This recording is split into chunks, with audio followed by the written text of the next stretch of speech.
My name is Randy Rubenstein, and welcome to the Mastermind Parenting Podcast. At Mastermind Parenting, we're on a mission to support strong-willed kids and the families that love them. Hello, hello. How is everyone this week?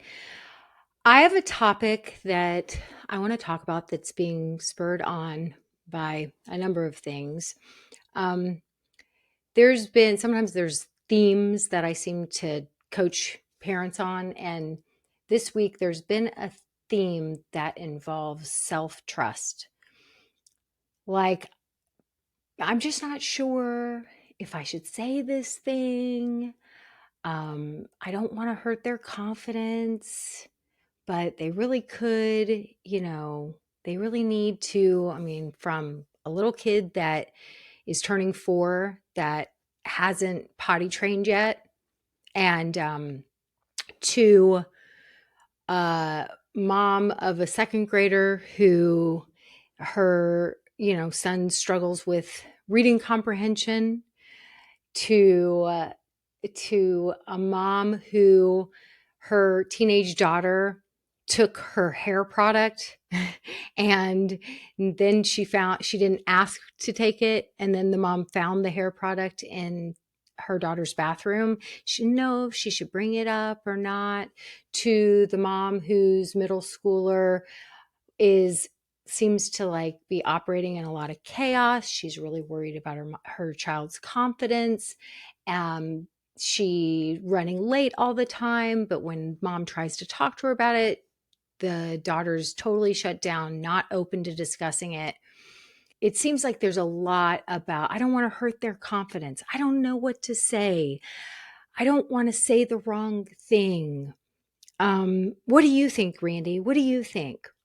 And I think this is super common. I think that it can be really hard to trust yourself, to know how to handle these little situations that feel like really big situations. Because I think when you think about, like, if I say something now that could hurt my kids' self-confidence, then that's going to affect them in a big way moving forward. And I've done all this learning. I know the first 10 years of life are really critical, and it's programming, they're subconscious. And if I say these things and I don't say it just right, then what if they think there's something wrong with them? And I would never want that. And we end up swirling in all of this confusion.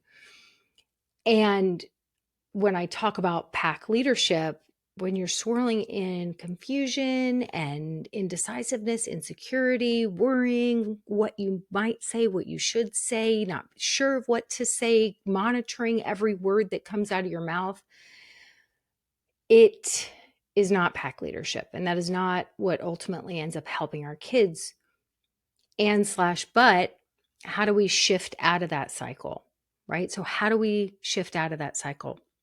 I've been talking about this performative parenting thing and this topic. And I don't know, my brain's just been sort of going down lots of different wormholes about this.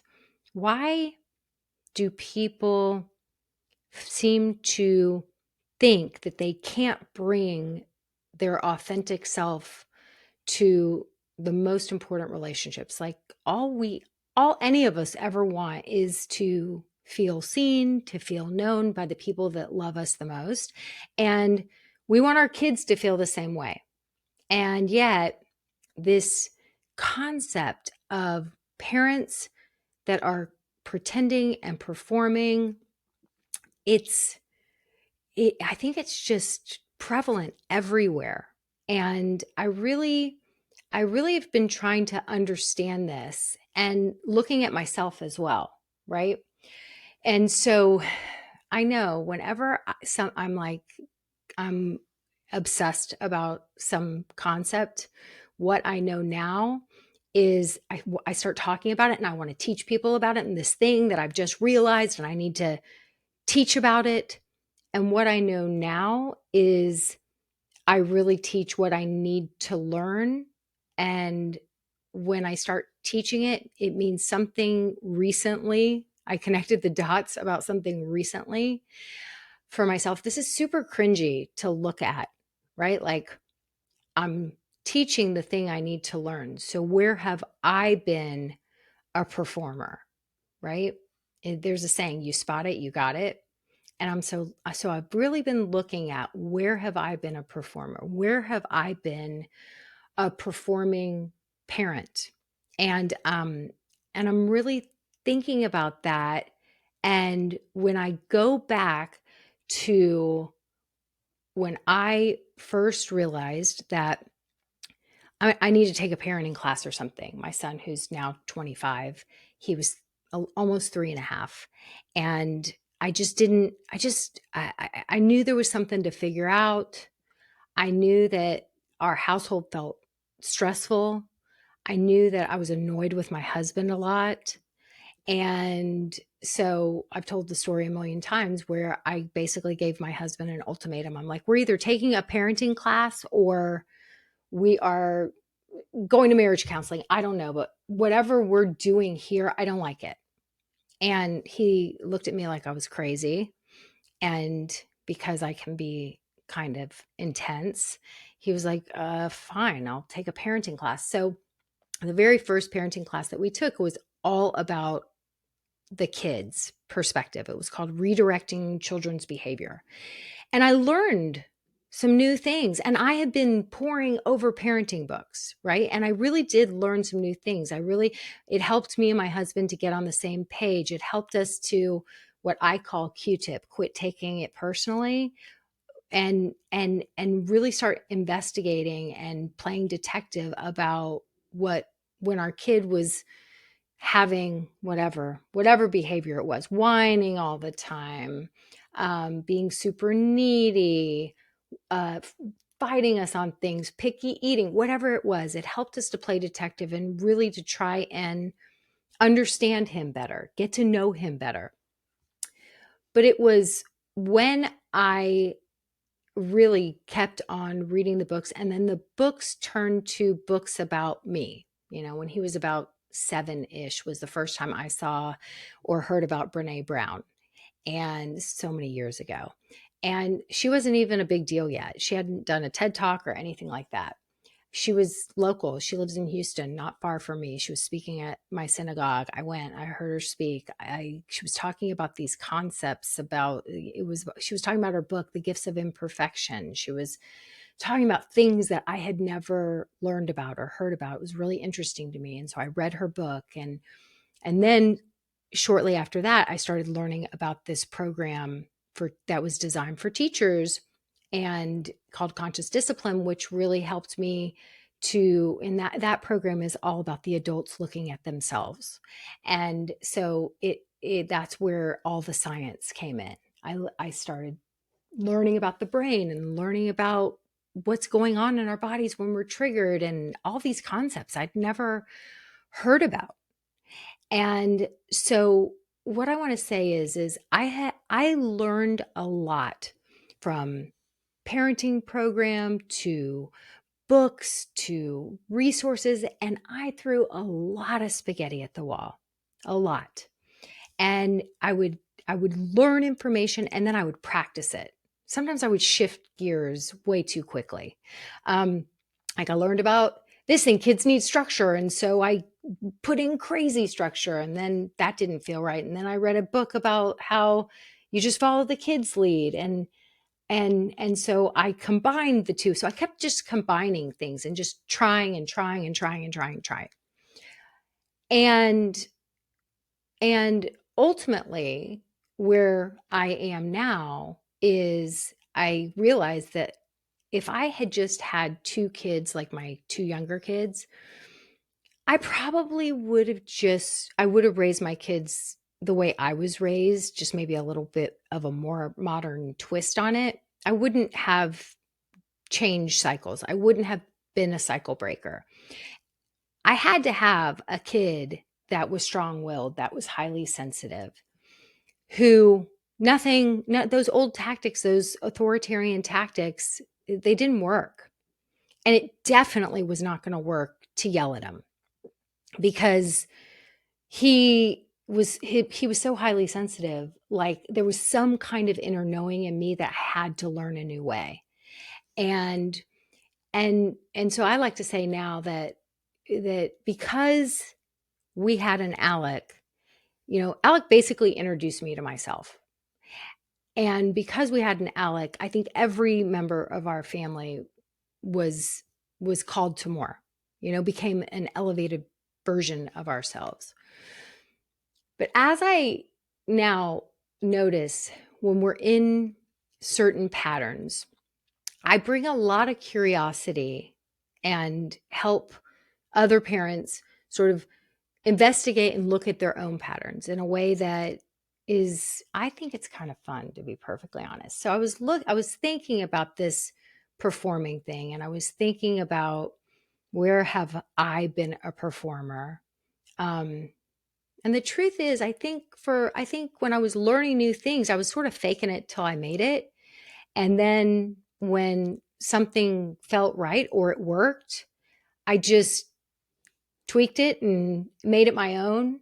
And when I started teaching parenting classes all those years ago, which really was prompted from learning the program for teachers, I started just sharing stories from my own life. Not like, here's a super success story. It was really more like, this is how my family looked this week, and this is the shit show that occurred. And I tried to do this thing, this concept that I learned from this program, from this book. But what I realized afterwards is this is what I did wrong. So I went back and I course corrected and I talked to my kid, and lo and behold, like we figured it out, So I started sharing these stories, and I didn't set out to do that, but I think, when I'm now, what I know about my patterns is when I learn something that it really impacts me in a big way, I take a lot of action, right? I love this assessment called the Colby. So I'm a quick start. So I take a whole lot of action, but I also am a big researcher. So I learn and I learn and I learn and I go down these rabbit holes of learning, and and then I just try things, but I don't really have a plan. I just I don't know, I just kind of do it. And I think it's interesting to start to look at your own patterns, because when I started teaching those classes, I was really just teaching something I had that was working for me in my household. And all I knew was that I got to share this. Like I needed to talk about it. And and so when we teach other people things that have impacted us, well then we learn it on an even deeper level. And really that is how Mastermind Parenting came to be. So recently I watched an old show on Hulu, a show that I hadn't watched in many, many years. But if I look at my patterns from childhood, I was television obsessed. Okay. And there were certain shows over the years that I became so obsessed with it. I think it was like the way I tapped into my own magical thinking. It was almost like, during the early years, I watched Little House on the Prairie and I watched all these shows about families. And I think it was my way as a little kid to live vicariously through these fictional characters. And then, as I got older, the shows shifted. But when I became a teenager, I started to watch Nickelodeon at night, Nick at Night. And they would show sitcoms from like like sitcoms from that my parents watched when, they were younger. Um, like black and white. I started watching like things like the Dick Van Dyke Show and I Love Lucy. And I mean, I watched all kinds of shows, Leave It to Beaver. And one of the shows that I watched as a teenager, and I would fall asleep every night watching these shows. I had this little tiny like black and white television set. One of the shows that I loved was the Mary Tyler Moore Show, which is older than me. Okay, so the Mary Tyler Moore Show came out in the year 1970, and it was a show about a young 30-ish single woman, and she lived in Minneapolis, and she lived in this apartment building. She worked at this TV station, sort of like behind the scenes, Mary Tyler Moore, and she lived in this apartment building, and there was two other women that lived in the apartment building, Rhoda and Phyllis, and they were her friends, and they were like her chosen family. And she was trying to make it out in the world, and figuring out this whole independence thing. And I loved the Mary Tyler Moore Show, to the point that when I was in college, I I remember I couldn't fall asleep until I heard the Mary Tyler Moore theme song. Like, I would go through different seasons where I couldn't fall asleep until I heard that theme song. There was something about that show that was super comforting to me. So the other night, I start watching just a random episode, episode 3 of the Mary Tyler Moore Show. And it was about parenting. Like, you can't script this stuff. It's like all of a sudden I just, for the first time in years, randomly turn on the Mary Tyler Moore Show, and it's an episode about parenting. And I'm like, I was learning about things before I realized I was learning about things. And this particular episode, I think, is so good, and answered so many questions for me, because I'm like, why are we so worried about not saying the wrong thing, second guessing ourselves, wanting to get it right, to the point of, when you're a parent, you even change your tone of voice. You talk to your children, you refer to your children as children. Maybe your tone changes. There's a certain way to be. You use little terms that are different. It's like as parents, so often I think it's like we think we need to act like parents, but inside we don't necessarily feel this way. So it's like we've gotten a role of somebody's parent, and now we have to figure out the right way to be that person's parent. And so all of this thinking and studying and nervous to just say it keeps us out of our authenticity, and it keeps us in this state of perpetually performing. And when we're perpetually performing, we're not bringing our real self. And then, our real self comes online when we get pissed. And so our real self, and the way we really feel inside, like, that's the most authentic part of us, is when we're pissed. Our kid is having some behavior that is not obviously rubbing us the wrong way. And then we're like, enough. And we stop being so scripted, and we now are in our authenticity.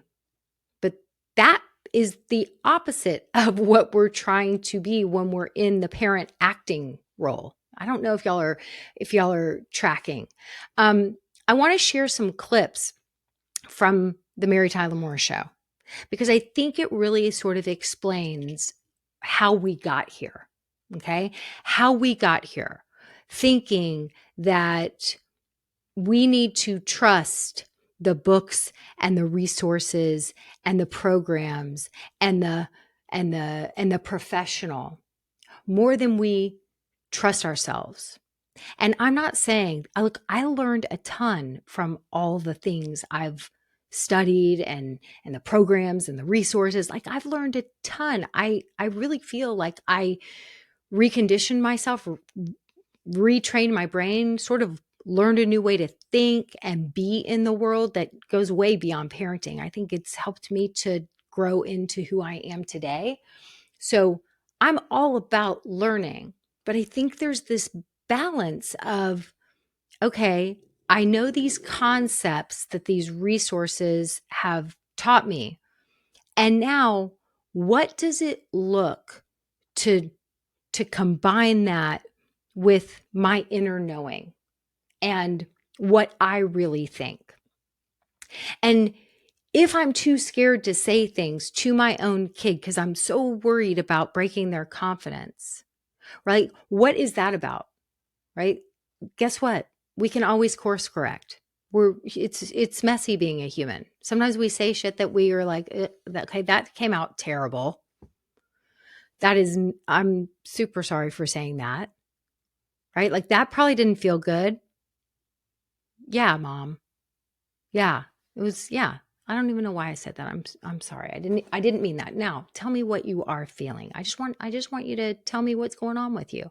Right? Like we have a conversation. We share our real selves. But if we're in insecurity, confusion, I'm worried I'm going to do it wrong. What if I'm going to damage this human being for life? I can't trust my gut. It leaves us in this cycle of, I think, perpetual performance. And that is the opposite of what our kids want. Our kids, they want us to know them, to see them, to unconditionally love them. And they want to know us, like the real us, the one who screws it up, the one who says the wrong thing and then knows how to go back and course correct, the one who shows up authentically. So when I was watching the Mary Tyler Moore Show, the first scene is that her friend Phyllis says, I have an emergency with my boyfriend. I need to go away for a few days and take care of him. Can you keep my daughter, her daughter Bess? Can you keep Bess? Bess seems to be around 7 or 8. And Mary's like, I don't think Bess likes me very much. Come to find out, like Bess is classic strong-willed kid. So I'm going to play a clip because when Phyllis, before she brings Bess over to be with Mary, she shows up with a giant stack of books. Okay. She shows up with a giant stack of books. And I'm like, okay, 1970. Phyllis, the single mom on the Mary Tyler Moore Show, was struggling with the same thing we're struggling with today. And she was in performance mode. And I just feel like this show might really help you to understand this point that I'm just starting to kind of really delve into and understand more myself. So let's learn together. Hi, Bess will be up in a second. These are the books. The books? Yeah, on creative child rearing. I know some people find it amusing that I insist on raising Bess from these, but the men and women who wrote them are experts, and the people who laugh aren't. Besides, Bess thinks these books show a lot of insight. Bess has read these? Yes, why does that surprise you? Well, yeah. I mean, she's just a little girl. Wrong. She's just a little girl. Chapter 6. The adult who says of a child she's just a little girl is clearly showing her ignorance. Well, what do I know? Now, she's going to be here in a second, so I think I ought to prepare you for something. Oh, what?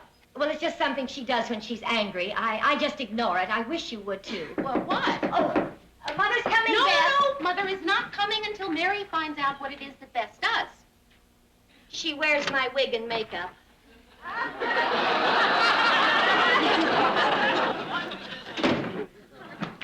Mary will be doing the very best she can, Bess, and we can't expect too much of her. Remember, Mother and Father love their Bess, and Mary likes her. Well, here we are. Have you had dinner? Yes, Phyllis burned it. Oh, I'm sorry. Why? You didn't burn it. Well, no, but it's just that, you know, when you try to fix something and then it doesn't turn out right, it's kind of disappointing. Well, it doesn't bother Phyllis. Do you always call your mother Phyllis? It's her name. Yeah, I know, but when I was a little girl, when I was a young person, I was called my mother Mother. I still do. I mean, I never even think of calling her Marge. That's what it is. It's Marge. Did Phyllis show you these books? Yeah, I haven't had a chance to really get into them yet. Yeah, well, I think you ought to. This isn't going particularly well so far, you know. Because I know. you like having all that makeup on your face? Yes, do you? I think it makes you look awful. Beth? Beth, what are you doing? Okay, so in the first clip, you see that she brings Mary the stack of books. She tells Mary that her daughter Bess has read the stack of books, and and she's like, of course she's read the books. It's like whatever the child wants. You know, these books talk about honoring the child. Yes, we believe in honoring the child. Yes, we believe in understanding how the child is wired. Yes, we believe in the child having needs, right? And also, this kid cannot be the pack leader of the family. And that's where there's a disconnect for Phyllis. She's letting her daughter dictate everything. She's taking these concepts so literally that the kid is running the show. And the kid is acting like a super brat and a little bit like a little adult too. And so Mary, who isn't a mom yet, she says to the kid, Phyllis leaves, and she says, she says something that insults the kid, and the kid gets upset and goes and locks herself in her room, in Mary's room. And so when she finally comes out, Mary says, you know what? Let's just put the books aside. Why don't we do something fun together? And the kid gives her pushback. And she's like, and Mary, this is the early 1970s. It hasn't become a totally kid-centric world yet. So Mary, being a pretty healthy adult, says, let's go window shopping. And the kid's like, what for? She's like, just for fun. We're not going to buy anything. We're just going to go look. So then they show this whole montage of Mary and the kid having this super connecting time. They're window shopping. They're going up on the escalator. They're holding hands. They're both smiling. They're both laughing. It's genuine. They play a little hide and seek around the fountain. And they return home and they are super connected. Okay. So then before the next part, the next clip I'm going to show you is they, the kid is just having a really good time. Mary's just including her in her life. She's not making it all kid centric. She's just like, here you are, you're with me. We're roommates now. And she's taking care of the kid and just, they're getting to know each other. And the kid's not behaving strong-willed or bratty. She's just being a normal kid now. And so Phyllis shows up to pick up the kid a couple days later, and her daughter says, I don't want to go home. And Mary's just kind of sitting there like, And Phyllis says, so, okay, well, if you don't want to go home, then you'll stay here. And Mary's kind of like, what the fuck? like, what's going on here? And Phyllis says, well, we don't force it, Mary. We encourage her independence. If this is her wish to stay, this is where she'll stay. And Mary, Mary's not going to tell Phyllis how to parent. So she's like, okay. And you can tell she's thinking, like, this is freaking crazy. Hi, Phyllis. Oh, get your things, dear. Mother's here to take you home. I don't want to go home. What? I don't want to go home. Oh, Phyllis, she doesn't mean that. As soon as you get her home, she's going to be... Oh, no. I wouldn't force her, Mary. We encourage her independence. If this is where she wants to be, this is where you want to be, is it, Bess? But Phyllis... No, Mary, you don't understand. If Bess wants this, this is what you want, Bess. Well, it's obviously her wish to stay here, so is it your wish, Bess? Then this is where she'll stay. Okay, so now in this next part, a little time goes by. Not a lot of time, I think like a day. And Phyllis comes over and her daughter's not there.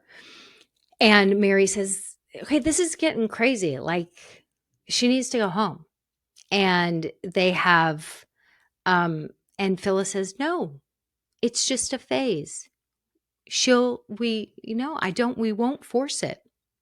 And, and Mary's like, well, just be real. Tell her you miss her.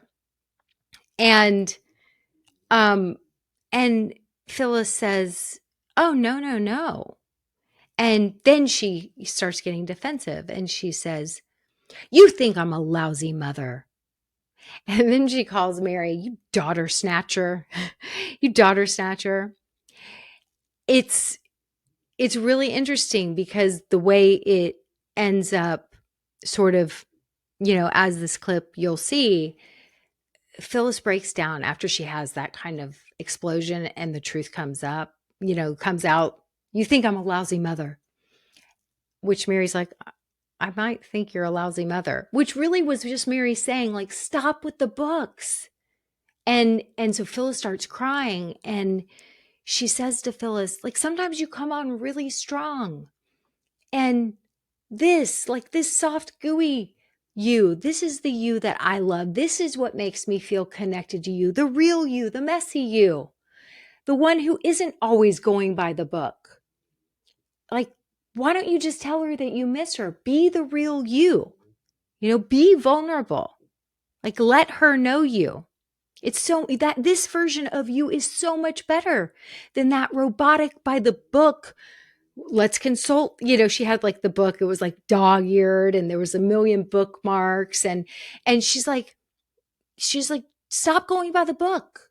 Just bring this version because this is the lovable version. So watch this clip because I think it really does explain. It explains so much about our modern world. How many of us are thinking that we need to just go by the book? And we're not sure these concepts, they're concepts, but what do they look like in real life? And you know what? In real life, we often get messy. We don't do things perfectly. We don't say things perfectly. But you become more confident when you allow yourself to truly be yourself. Phyllis, sit down, will you? I was just calling you to tell you that I think everything is kind of crazy around here, and it's going to get even crazier if you don't do something. What's your problem, Mary? It's not my problem, Phyllis. It's yours. Bess. Oh, we've been all over that. It's just a phase Bess is in. Phyllis, you know what? I think Bess would want to come home if you'd just show her that you miss her. Why don't you come right out and say it, Mary? You think I'm a lousy mother. No, I don't, Phyllis. I'll tell you exactly what I think. What are you trying to say? I'm trying to think of a nice way to say that I think you're a lousy mother. Well, Miss Daughter Snatcher, let me tell you something. I have read all the books, and I feel that what are you doing wearing my love beads? Oh, Bess made these for me this morning. Can you beat that? She's made you the same bead she made for me. She loves you.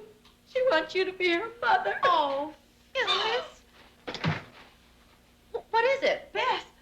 She saw me crying. Oh, she'll hate me for being weak. Oh, hate you? Oh, Phyllis, listen. Look, you and I have been good friends for a long time, right? Well, not so good as you think. I mean, it's because you come on so darn strong all the time, and well, I like you so much better when you come on weak. And if I feel this way, well, imagine how Bess felt when she saw you just now. Well, why imagine? I'm gonna go get her. Mary, Yeah? should I keep crying? Wouldn't hurt. It's a lot on a kid to feel responsible for their adults' feelings. It is. It's a lot. And what they didn't know back in 1970 that we know now is it was never Bess's job to make her mom feel better. It was never her job to make her mom feel like a good mother. So how often are we expecting our kids to behave a certain way because then we can feel less anxious that we're getting this right, that we're doing things right, that we are a good parent. Like, it's all so connected, right? And it's layered and it's loaded. And I guess I want y'all to realize that these concepts, this performative parenting paradigm that we find ourselves in often, this impossible position of wanting to be the best parent that you are, but all these resources, these conceptual resources, you're not exactly sure what it looks like in real life. And so you try it. And then before you know it, the power dynamic is off. And you have a kid that no matter what you're doing is acting like Bess in the show, is being super bratty and difficult. And you've done all this learning, but you're not sure where there's a disconnect, and you're trying so hard to figure this out, but you beat yourself up because you haven't figured it out, and you're on social media learning from all these professionals, and maybe you're looking at other people's images where it seems like they figured it out, and you are on this island all by yourself because talking about this stuff feels like it's the equivalent of admitting that you feel like a lousy mom. You're worried that you're a lousy parent. You're worried that you're doing it wrong. You're worried that you're doing things right now that your kids are going to blame you for later, right? Like, it's so much pressure. And it's been in our TV shows, and it's been a part of our culture for like 50 plus years. And I don't think this is what my moms in my groups tell me all the time. They're like, people are not talking about this stuff. They're not talking about what's really going on behind their curtains. They're not talking about things that we talk about here. Like it just feels so good to talk about these things, and also to study my patterns in a way that doesn't make me just feel even lousier and even worse about myself and even less confident. Phyllis, Bess went home. Home? Home. I just talked to her, and you know what she said? Well, it was just so touching. She looked up at me, and she said, uh-huh. She said, uh-huh. I don't know what that means, Mary. Oh, well, you had to be there. She said, uh-huh, after I said, Bess, are you here because you know your mother needs you? And she said, uh-huh. Uh-huh. Oh, Mary, this isn't much, but thank you. You're gonna make a wonderful mother. I know. So when I look back at my own parent performing, I can say, sure, when I was learning some new tools and trying some new things out, I was faking it till I made it. Like, I was throwing a lot of spaghetti at the wall, and I took deep, audible inhales and very dramatic exhales. I learned there was this thing that humans can do. We can manipulate our own breath. We can calm down our nervous systems. I learned it so many years ago from that conscious discipline program. And the way the lady had taught it at the seminar I went to, I did it just like that when I felt myself about to fly off the handle about something ridiculous. And I would to the point that all of my kids really equated that exhale with somebody's in trouble. And which I don't care. I mean, as I've said, especially to Avery as she's gotten older, I'm like, I'll take the hit. She's like, it annoys me so much when you exhale like that. And I'm like, that's okay. I'll take the hit. I'd rather you be annoyed with my dramatic exhale than be feeling like shit about yourself because I screamed my head off. It's fine. So I did do some faking it till I made it. I did do some performing. And also, I did a lot of inner work. I faced myself. I looked at myself. I looked at my patterns. I looked at why I wanted to do things differently with my kids than it was done for me. I've now even looked at interesting what shows I watch. Isn't that interesting? I was living vicariously. I was putting myself, like I was going into the land of magical thinking and I was putting myself into all of those families. And for 30 minutes or an hour, I could pretend that that was my family, right? I mean, talk about when shows end or get canceled. I literally grieve the ending of a show because I feel like it's like, but wait, I'm not going to see my family anymore. Like that was a big part of my childhood. I used to make it mean that I was lazy and sedentary and just rotted on the couch my whole childhood away. Now I realize it was like my therapy and I think it saved me. So when you start to look at your own patterns, I want you to know that I want you to be gentle with yourself. I want you to be compassionate with yourself. I also I also want you to look at who are you allowing to influence you? What books are you reading? What professionals are you listening to? What scripts are you trying to memorize? And I want you to really notice after even like after listening to me too, after reading, after listening, if the messages that you hear, you receive, don't create more self trust and self belief, if this resource, if any of the resources make you actually feel worse about yourself, less hopeful, less inspired, more like you're just getting it wrong, doing it wrong, and you're a colossal failure, if you get any of those messages, stop immediately.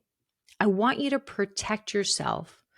Like I told my daughter when she was going off to college and we were talking about, partying and drinking. And I'm like, I want you to protect yourself. I want you to think every time you go to a party or make a choice to have drinks, I want you to protect yourself like a baby crawling next to a pool, right?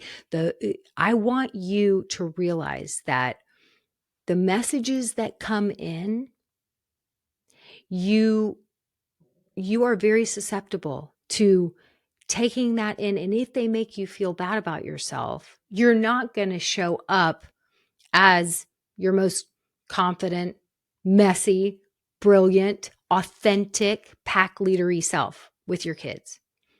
You're going to show up second guessing, constantly confused, scared to even try something new. What if you say it wrong?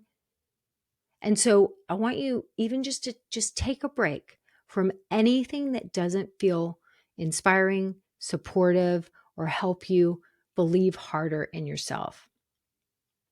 Being someone's parent can feel like you've got the weight of the world on your shoulders.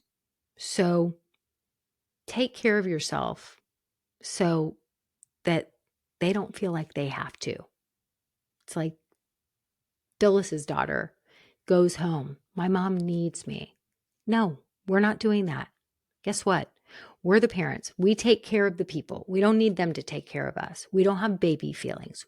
We turn to other adults to help us with that. Supportive adults, the right adults that make us feel better, that make us realize that we're not alone in this and there's nothing wrong with us. And frankly, I happen to know you're already a good parent because you wouldn't be listening to shit like this if you weren't. I promise you, right? So that's what I have for you this week. I want you to think about yourself from as you are your own protector, and in order to become the you that you were designed to be, the amazing parent that you are inside, really, that you have a desire to step into more and more. I want you to protect and honor yourself so that that can come out, right? So that that can come out more and more. And you can stop performing and trying to say things like the perfect parent. Nobody likes perfect people, including our kids. They're not real, they're not authentic, and it's all bullshit. So that's what I've got for you this week. Bye. Love is all around, no need to waste it. You can have it down, why don't you take it? You might just make it after all.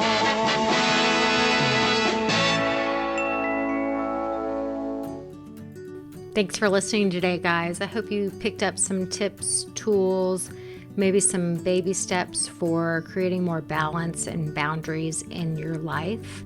And I just wanted to let you know, if you want to continue moving the needle forward in creating this for yourself, having a happier household, I want you to go to my website and check out mastermindparenting.com. We have 3 beginning programs, and if you need some accountability and more support, then please look for the one that would be a good fit for you. And as always, we're on all the social channels under Mastermind Parenting. On Instagram, it's mastermind_parenting.